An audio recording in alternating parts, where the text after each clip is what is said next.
Кратка демонстрация на задаване на изключване на Auto Start Stop функцията след запалване на двигателя. Сега запалваме колата и виждаме, че Auto Start Stop функцията също е включена. Сега ще кодираме автомобила. Връщам пълен контакт.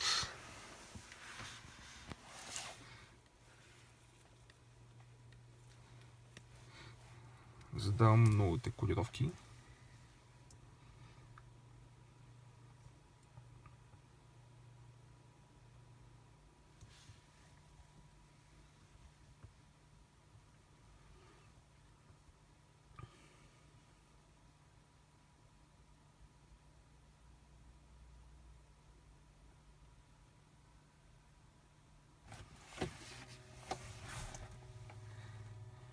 Кодирането мина. Навигацията се рестартира.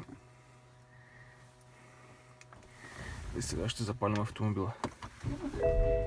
И виждаме, че Auto Start Stop функцията е изключена по подразбиране.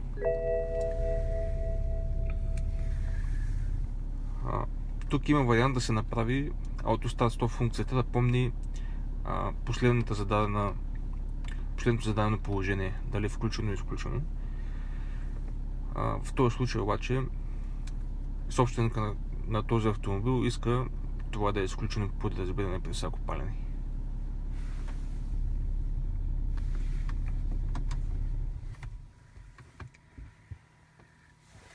Още един път запалвам. Казвам пак. Auto Start Stop функцията е изключена по дефолт.